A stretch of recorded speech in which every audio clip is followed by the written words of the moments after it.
Hello crafty friends, welcome to today's video. In today's video I'm going to create one card for you using stamping, stenciling, heat embossing, die cutting, all the things.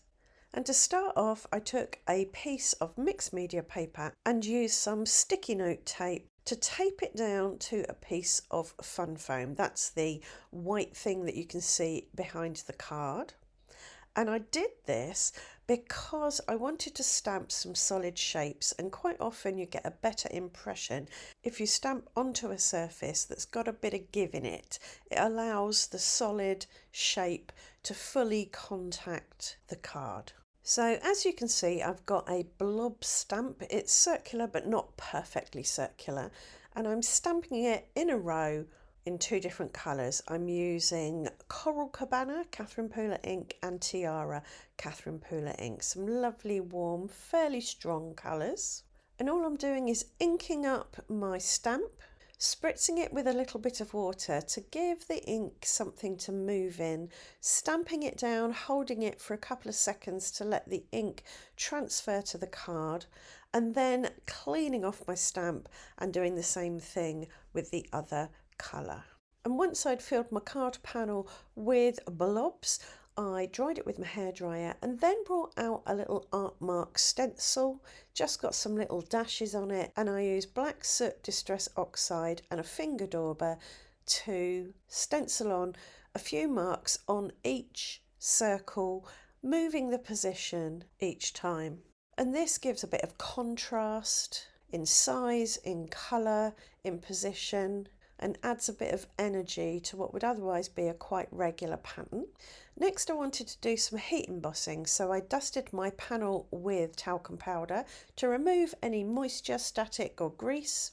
And then I took some wobbly outlined circle stamps, stamped them in white pigment ink. This is Hero Arts Unicorn white pigment ink. And then shook on some white detail embossing powder, and I did 3 just to check that it was all going to look right.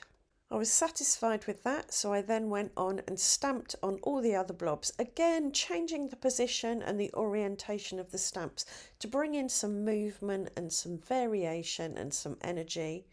And the reason I stamped in white and then heat embossed in white is twofold. Firstly, by stamping in white I could see exactly where I'd stamped, so I knew how to position my next stamped image. And also, when you stamp in white and then heat emboss in white, if any of the white embossing powder hasn't stuck to the ink, you're still seeing white because the ink beneath the embossing powder is also white. So you get a better white impression. And that's really helpful when it comes to stamping sentiments, for example, on black. Stamp in white ink and then heat emboss over the top in white embossing powder, and that will give you a lovely solid white sentiment or any detailed stamped image.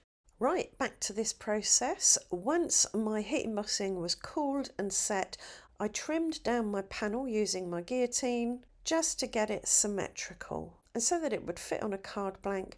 I wanted to give my panel something to sit on. I felt that it needed a strong border around it, so I took a piece of card, went around the edges with black soot distress oxide, and then stuck my colourful panel on top, and that gave it a really strong border that emphasised the little black marks that I'd stenciled onto my blobs. I then used tape runner to attach this to my card blank. I could have left the card like this, just added a sentiment, and that would probably have been fine, but I decided I wanted to add some kind of image to it, have something sitting on my blobby background. So I die cut out some foliage, and it took me a while to get this right, so bear with. First of all, I brushed on some gold metallic paint because I thought that would tone in quite nicely with the colours already there. I did spatter on some copper as well, because when you spatter these metallic paints onto a die cut that's got some embossed texture on it, the metallic paints settle really nicely in the embossing and it gives it a really lovely variegated look. I also spattered on some dark copper and then I dried it with my hairdryer.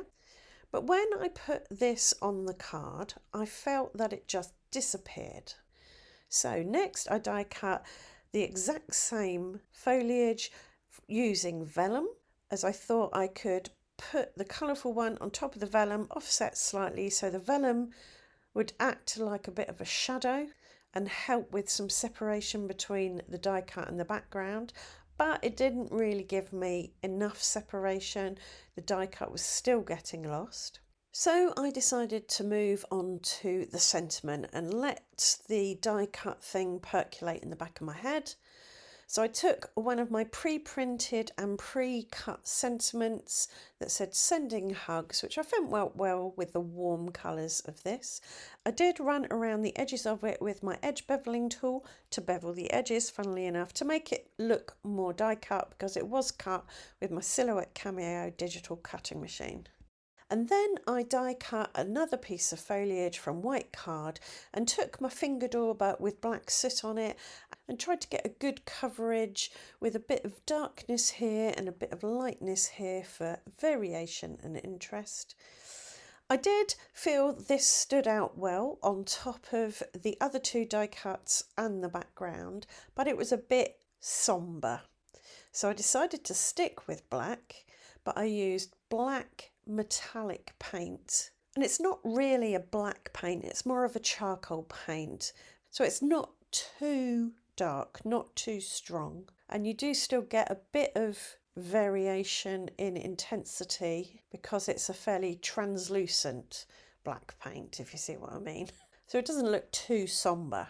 I was pretty happy with that, so I put some high-tack glue on the back and layered this over the other two die cuts that I'd already stuck down. So now I've got 3 die cuts offset from one another, one vellum, one metallic golden copper and one metallic black. And that was this card done. I did think about adding some Nouveau drops. I did think about adding some homemade enamel dots, but I decided there was plenty going on this card and left it as it was.